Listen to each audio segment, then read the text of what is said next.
Hey folks, greetings from the Offensive Security Group here at Secure IT 360, coming at you with a new episode of the Cyber Threat Perspective. You've got myself, Brad, and apparently we're both named Brad on the video right now, which is funny. But you also have Darrius, by the way.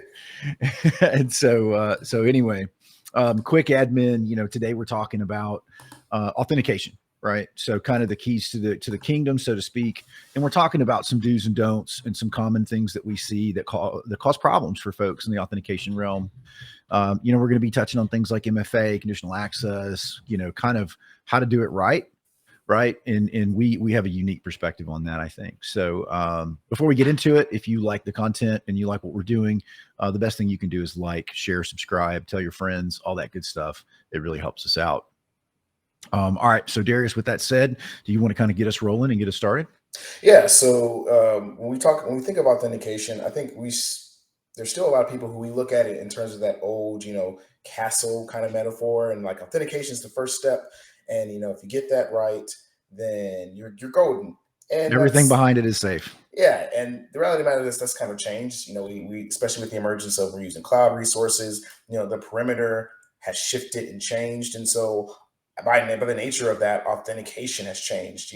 And I think it's important. A lot of times we look at just usernames and passwords authentication, but it goes way deeper than that. It goes deeper in terms of if you have your web apps, your API keys for services you consume.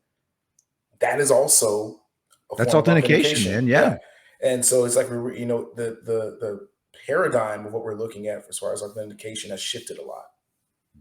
Yeah, no, I agree with that. And so, the traditional aspect of it, the username and password at this point is defeated pretty soundly, right? In all platforms. And what I mean by platform, I guess, is all areas of security expertise. Barring a randomly generated 32 character password, we're just going to, even if we don't get the credentials, we're just going to steal your session, or we're just going to steal your Kerberos ticket, or we're going to do something to that nature. So even if you do have the air quotes traditional authentication component locked down, it doesn't stop there. Like you said, we find other ways to get around that. So yeah, no, I completely agree. So it's kind of funny you say that, and we can touch on it a little bit later. But yeah, I really like how you said, like, hey, we're just going to steal your session, and that's like huge because even once you implement all the hoops you have to jump through to authenticate, nothing happens once you get your access, Yep. and so it's just like, man, that's I think that's really huge and something that we see a lot, especially in terms of like cloud pen testing and things of that nature. But we can shift it to the basics as far as okay, when it comes to authentication, what are some basic things? And I think you hit the nail on the head. First is strong passwords, right? Yeah. And making sure that you're implementing strong passwords and they're not being used, being reused. Mhm. That's something that I think we see. Our external guys, we see it on every single pen test. Credential stuffing, boom, there's an account. Yep. Um, and a lot of times, it doesn't even take a custom word list Mhm. to pop an account. But so think about what you can do with an actual custom word list. Think about with us being from Alabama, how many passwords could we feasibly crack by mutating Roll Tide and War Eagle? Mhm. Absolutely. So I think it goes beyond just strong passwords. Make sure that they're the certain length, certain complexity. It also ties into making sure that you're removing keywords from passwords as well. Yeah. Okay. So I think said the magic thing, right? And that is get words out of your password. Okay. And so we used to, and it's interesting to watch the evolution, right? So, because I've been in this field for so long, I remember when people were like, yeah, man, use your dog's name with like the year it was born and exclamation point. Nobody will ever figure that out. Now we're cracking that in 15 seconds. And so the advice has evolved with the offensive capability. And so, PCI not long ago was recommending, I think, 8 character passwords or 12 or something. Like it was some like really, really low number. And this was like recently, right? So like Yeah. they've updated it, I think, in recent years. But I can remember having that argument, in the financial world where they're like, oh, PCIs, it says it only has to be 8. So we're just gonna we have it limited to 8, you know. And so I said all of that kind of to say this, right? We've now evolved that advice to say just stop using words altogether, Yep. right? It's not even good enough to have a passphrase. We used to tell people, yeah, use something like the red fox jumped over the white fence. Nobody will ever figure that out. Yeah, we're cracking that one specifically in less than an hour.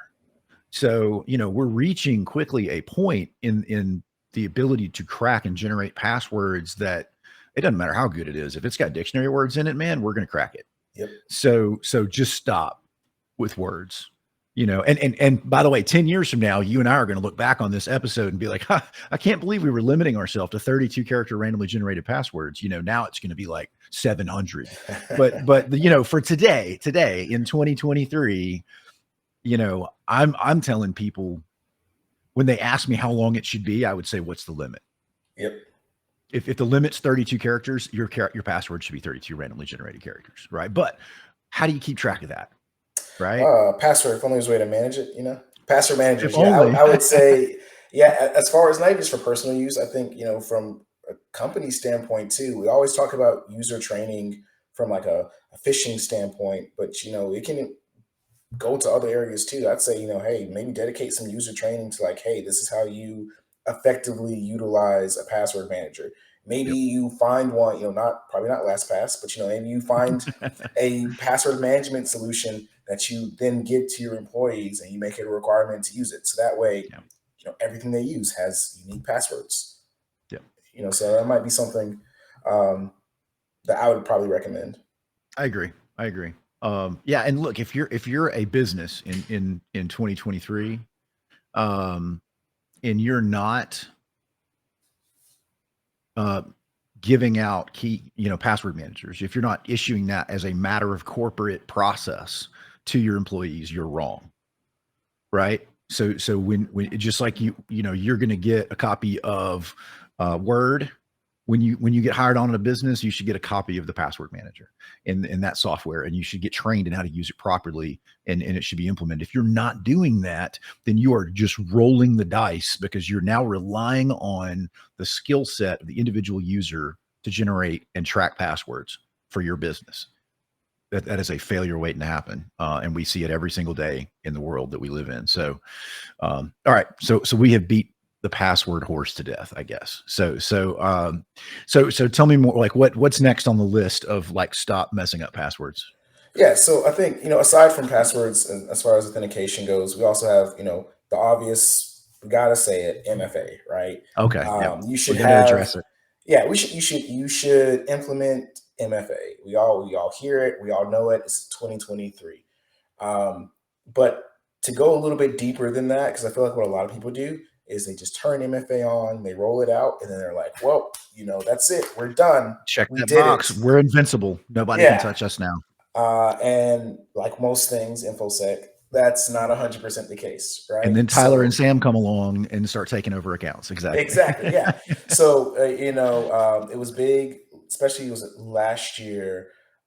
When was it? Was it Uber or one of the hacks? I can't think of it, but like one of the things they did was prompt bombing, and that is a valid way of bypassing MFA. So We did it last week. Situation? Yeah. One of our guys literally did it last week. So for those who don't know, prompt bombing is essentially where you get a valid password and username, you're logging in, you get hit with MFA. So what do? You just keep hitting the send me an MFA, notification over and over and over and over again until the client hits yes. Which is why if you do have MFA implemented, you probably want to set it to use a code as opposed to just a yes/no prompt. In fact, I know for Microsoft Authenticator, they've changed that 100% to where now by default, yes, you get the pop-up on your phone. Yes, you can hit yes, then it's going to prompt you for a code that pops up on the screen. So if you're using something like Duo, I know I was working with a client a couple of weeks ago. Yep. If you're using something like Duo or any other MFA solution, check your configs. Make sure that you're not just relying on a yes or no pop-up, because if you are, you're doing yourself a disservice. All it takes is a threat actor being extremely annoying and a user being careless, and now they have access. Yep, I absolutely agree. And we have conditioned our users to do this, right? They're going to click yes 100,000 times over the course of their career, right? Multiple times a day in some cases. So that one, you know, random pop-up, they've been hitting yes for 2 years on that push notification. They're going to hit yes again, right? And I would even continue to push on that a little bit too, and say, you know, like for me, for example, the configuration that I use in my workspace, I use a combination of local and browser based tools. So like I use Teams installed locally, but I use Outlook in the browser, which means at any given time, if my session times out, I start getting smashed with authentication notifications, right? And I've had it happen where I was traveling and my work computer was at home, and I would start getting notifications. I'm like on an airplane, dude, and I'm starting to get these notifications. And so I know what it is just because, like, we live in a technical environment, but most users can be like, oh yeah, sure, definitely, and you're in. It's And you conditioned know, behavior. and speaking to that, I think which is I think it's really cool because once again, one of our guys literally did it last week. Is just to speak to how easy of like you send the prompt, and you may say, well, how can users fall for it? Maybe it shows their location of where the login attempt is coming from. Why would they hit yes? Well, one, even if it shows the location, you Who still have a reads that? chance. Yeah. But even if they do, that can be changed and spoofed, which is what the case in the case of what Sam did last week, Yeah, where he popped an account, but before hitting him with MFA, he was like, where are they the located? company is located here, so I'm going to VPN, log in from there, send the prompt, and from a user perspective, and to your point, your example, you're more likely to hit yes in that case. I agree. Yep. Yep. You can bypass it. So moral of the story is this, right? You guys don't just check the MFA box, right? You really need to dig into its config, make sure that it's secure. And by the way, one other thing to mention on MFA, it's really easy to miss stuff. And what I mean by that is you've got 27 apps in your environment. If 26 of them have MFA, I'm going to find the 27th.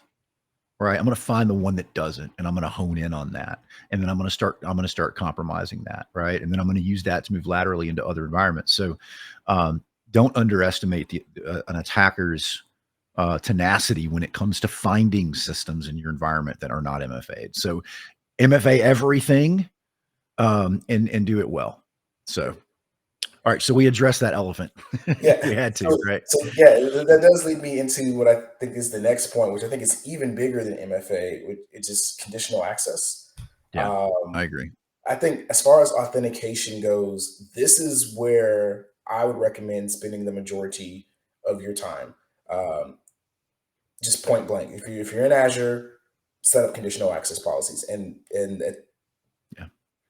this is no brainer. They're brilliant. So what I mean by conditional access is exactly what it sounds like. You can set up policies and set conditions for when you allow authentication. So you can do something like say, hey, we know that no one in our company is going to be logging in from outside of the country on a consistent basis. Right. Yeah. If I see a Go ahead and login log from in. Arkanistan, that's probably not one of my people. Right. Yep.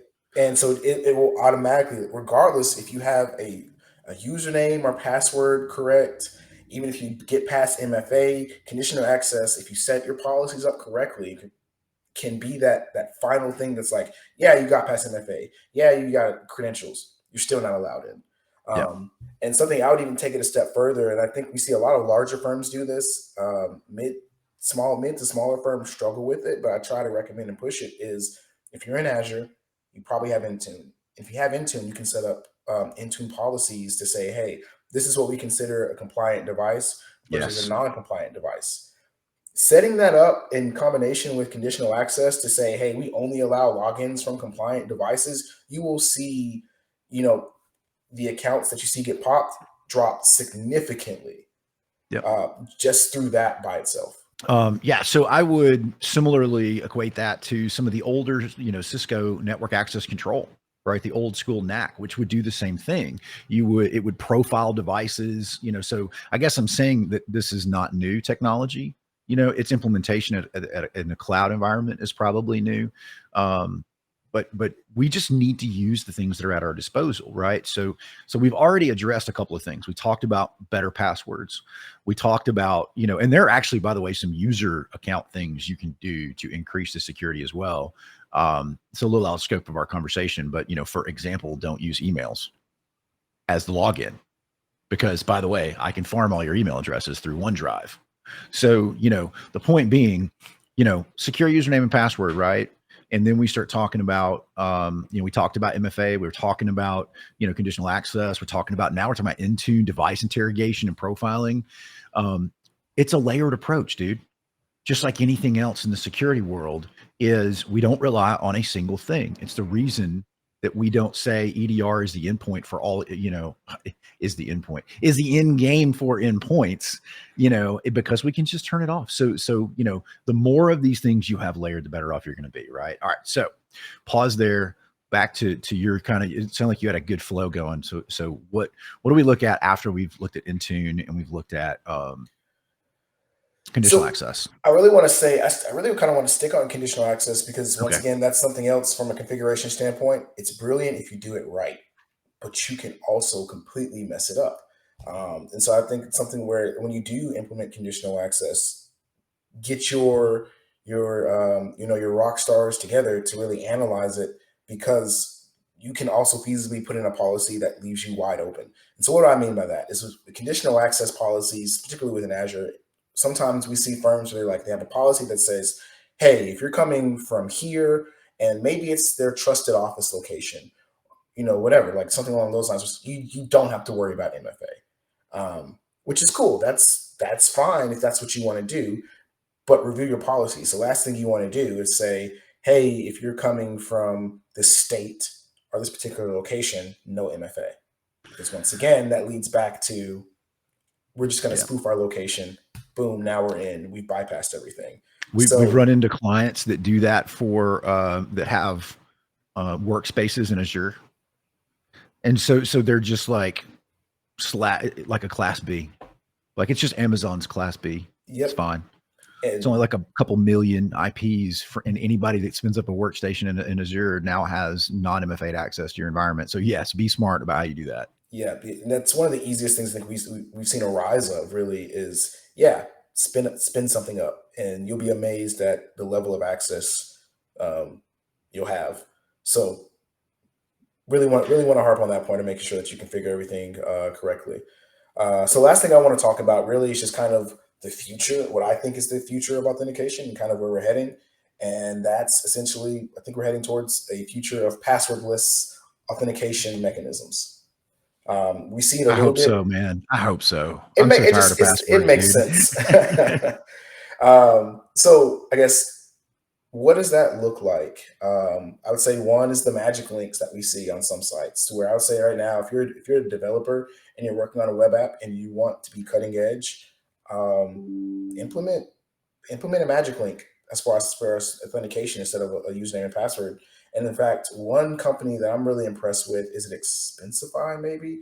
They've gone 100%. Like, hey, we no longer have passwords. It is a magic link from now on. I think that's where we're heading.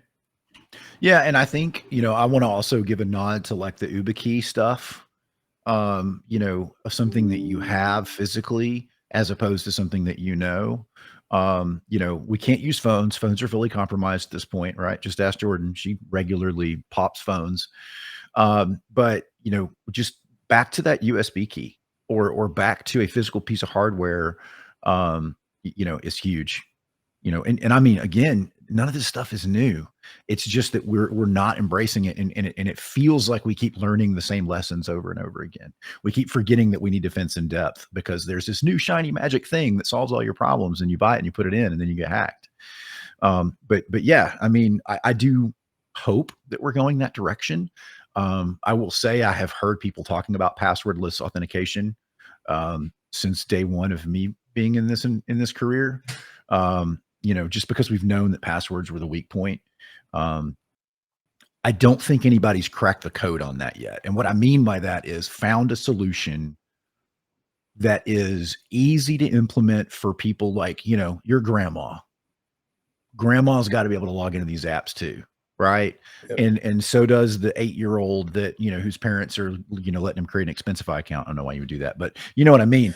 But the point is, you've got this very wide disparity of skill set, knowledge, and understanding that you have to be able to overcome with whatever that is, whatever that authentication solution is. So I think when somebody finds that, whatever that is going to be groundbreaking. And I hope it happens sooner rather than later, because I think a lot of the bad actor stuff goes away.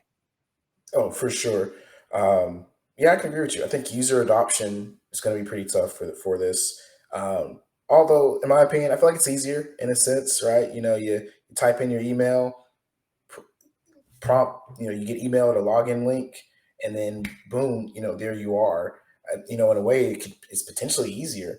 But I think we as people are just so conditioned I have to type something in and do the MFA thing. So it Yeah. is going to take some time to get adopted for sure.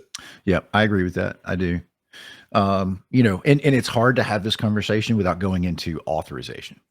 Right. And maybe we For should sure. even have like a part 2 in this series to talk. Okay. So we talked about authentication. Let's talk about authorization, because Yeah. that's a huge thing too, and we have had scenarios, especially on social engineering engagements, where we have fully taken over a user profile, meaning that like the IT team set us up with MFA, where we would, basically con our way into environments and take over an endpoint account, which in and of itself wouldn't be a big deal, except for the fact that they have very poor authorization controls.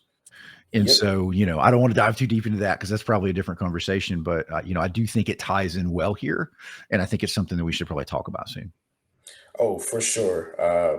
I could just summarize that, and I'm sure when we get to it, we'll talk about it. PIM, privilege identity management, implement it, use it. I completely It'll, agree. but yeah, that's gonna be a good one. I'm looking forward to Let's that do one. it, man. All Yeah. right, folks. That's all we have time for today. If you liked and enjoyed this episode, please share it with your peers. And otherwise, we will see you next Wednesday.